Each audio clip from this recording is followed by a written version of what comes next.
सोचने के लिए उस क्लास को मजबूर कर दिया। और इन 3 चीजों का मैंने खुद जाके देखा है गलियों कूचों में, और जो बड़े ड्राइंग रूम्स में कॉफी के ऊपर और लंच के ऊपर बात होती थी कि इन 3 चीजों का कहीं ना कहीं असर पड़ा। जो इस नहीं, ये जो 10 लाख का सूट 10 सीटों पर समेट गया है बीजेपी को, बहुत अच्छी लाइन दी है संजीव ने यहाँ पर। मुझे ये बताइए इस सूट को, और फिर उसे मैं जोड़ दूं अमित शाह के उस बयान पर कि भाई 15 लाख रुपए आप देने वाले थे, 10 लाख का सूट पहनते, 15 लाख रुपए गरीबों के अकाउंट में देने वाले थे, कि ये तो चुनावी जुमला था। इससे भी एक आम वोटर आहत हुआ क्या कि क्या हमें रेवड़ियां बांट रहे हो, टॉफी दिला रहे हो क्या, कि कह दिया नहीं करते। देखिए ये वही उसी तरह की भाषा है जो कि 1974-75 में इंदिरा गांधी के लिए बोली जाती थी। Indira is India, Modi is development. Indira Gandhi ने जिस तरह संस्थागत तौर पर कांग्रेस का बेड़ा गर्क किया, वही स्थिति मोदी कर रहे हैं। ये मुझे कहने में कोई गुरेज नहीं है, पर मुझे लग रहा है जल्दबाजी होगी। ये एक छोटा सा चुनाव ही है। नहीं, जल्दबाजी नहीं है। देखिए विमर्श जो है, राजनीतिक विमर्श इसलिए बहुत महत्वपूर्ण होते हैं।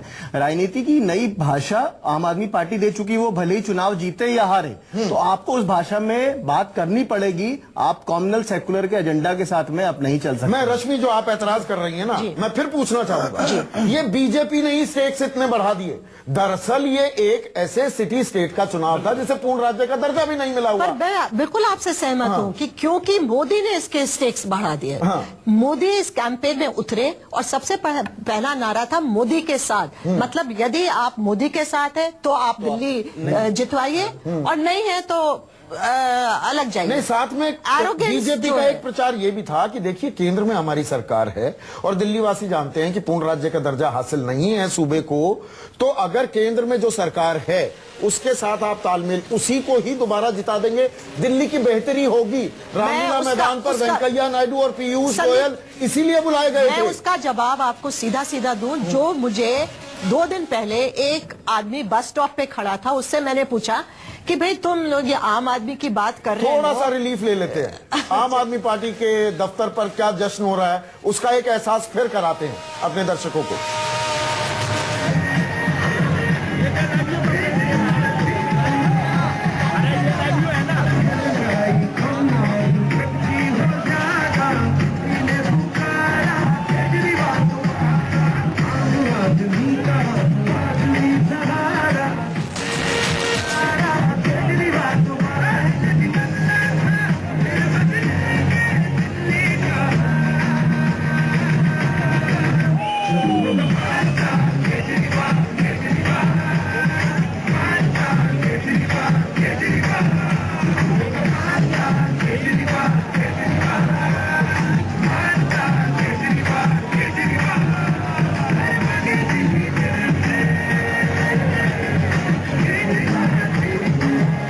तो आम आदमी पार्टी के दफ्तर पर जश्न हो रहा है, गाने गाए जा रहे हैं, नारे लगाए जा रहे हैं, झंडे फहराए जा रहे हैं।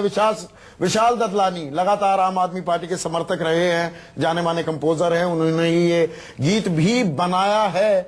60 सीटें, 70 में से 60 सीटें, ये 2/3 छोड़िए, 3/4 छोड़िए, 3/4 बहुमत से भी ज्यादा है। सीधा गणित है, 90% सीटें 63 होती हैं, तो ये लगभग 86-87% मैंडेट, जबरदस्त मैंडेट मिलता हुआ। आम आदमी पार्टी को भी शायद ये अंदाजा नहीं था। संदीप, मैं एक बात कही तो उसको कंप्लीट करना चाह रही थी, अगर आप मुझे इजाजत दें, कि बस स्टॉप पे वो जो आदमी खड़ा था उससे मैंने 2.5 के आंकड़े से नीचे घुस गई है बीजेपी, अब 9 पर आ गई है। उससे मैंने केवल ये सवाल पूछा कि अगर केजरीवाल जीत जाते हैं जैसा आप कह रहे हैं, तो सेंटर में मोदी सरकार तो उनका साथ नहीं देगी। तो उसने कहा अगर ऐसा होता है तो फिर हम मोदी को भी निपट लेंगे अगले इलेक्शन में। और यहां मैं सोचती हूं कि इस बहुमत से अगर आप आ रही है और जिस तरह के उन्हें सीट्स मिल रही हैं, मुझे ऐसा लगता है कि अगर मोदी सरकार सेंटर में इनको किसी तरह से बहुत ज्यादा परेशानी देती है और ये दिखा सकते हैं केजरीवाल की वो कुछ नहीं कर पा रहे हैं क्योंकि उनके हाथ यहाँ बंधे हैं, तो कहीं ना कहीं मोदी को इस बात का ख्याल रखना चाहिए कि उस आदमी ने बस स्टॉप पर क्या कहा था। किरण बेदी अभी भी पीछे चल रही हैं कृष्णानगर से। इसी से पूरी तस्वीर साफ हो जाती है। बीजेपी की सेफेस्ट सीट से मुख्यमंत्री पद की उम्मीदवार किरण बेदी को उतारा गया था, वो अभी उसी सीट से पीछे चल रही हैं। लेकिन हिलाल, अब हम थोड़ा सा दिल्ली को उसके पूरे परिप्रेक्ष्य में देखते हैं। पिछला जो चुनाव हुआ था, जो सेंट्रल दिल्ली इलाका था, वहां पर आम आदमी पार्टी का गढ़ था, वहां से ज्यादातर सीटें आई। उनका जो वोट बैंक भी था वो कुछ एरियाज में कॉन्सेंट्रेटेड था। बाहरी दिल्ली में उनकी छाप, उनके फुटप्रिंट्स नहीं देखने को मिले थे। लेकिन यहां पर 85-86% सीटें जीतते हुए 3/4 से भी ज्यादा, तो अपना स्प्रेड भी बहुत बड़ा कर लिया है आम आदमी पार्टी ने। जो बाहरी दिल्ली है, जो ग्रामीण दिल्ली है, जो रूरल दिल्ली है, वहां पर आम आदमी पार्टी ने बीजेपी के गढ़ में सेंध मारी नहीं, वो किला ही फतेह कर लिया।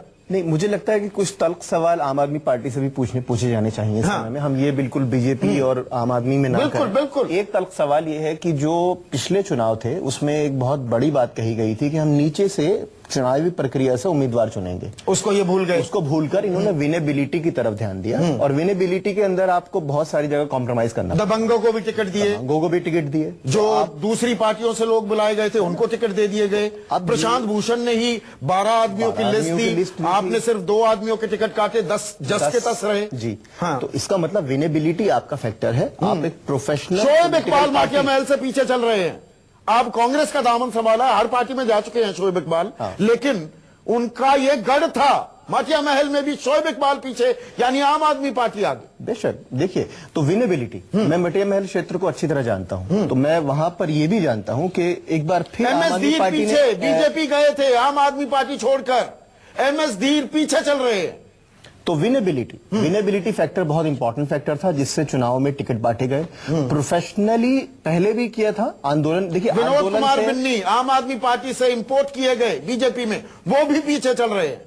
तो आप आंदोलन से जब प्रोफेशनल पॉलिटिकल पार्टी बनते हैं तो आपको कई सारी जगह पर नई तरह से चीजों को करना पड़ता है। तो आपके पास में एक विमर्श तो था अल्टरनेटिव पॉलिटिक्स का, और उसके साथ में आपने जब उस विमर्श को चुनाव जीतने में अपनी पूरी शक्ति लगा दी, तो उसके परिणाम ये सामने है कि आप स्प्रेड कर गए। इस बात को मानेगी कि इस तरह के जो नतीजे होते हैं वो किसी उम्मीदवार आधारित नहीं होते हैं, ये उसके वोट नहीं है। जब 70 में से 60 सीटें आ रही हैं तो कहीं कोई उम्मीदवार यहाँ पर महत्वपूर्ण नहीं है। मैं दोनों बातें कह रहा हूं। इस बात को भी ध्यान देना पड़ेगा हमें। साम-दाम-दंड भेद की आदर्शवाद को तो छोड़ा, देखिए ये बात माननी पड़ेगी। आदर्शवादी होकर के अगर वो रहते तो शायद ये नतीजे नहीं आते। तो कहीं न कहीं साम-दाम दंड भेद किए तो बड़ा खतरा है। ज्यादा और ज्यादा ना सीख ले बाकी पार्टियों के, आज की बाकी पार्टियों की और ज्यादा, क्योंकि इसमें एक बात मैं ऐड करना चाहता हूँ कि दोनों पार्टियों के अंदर स्टेटस को बहुत दिनों से चल रहा था और बहुत सारे लोगों के एस्पिरेशंस थे। और अगर आप ये देखें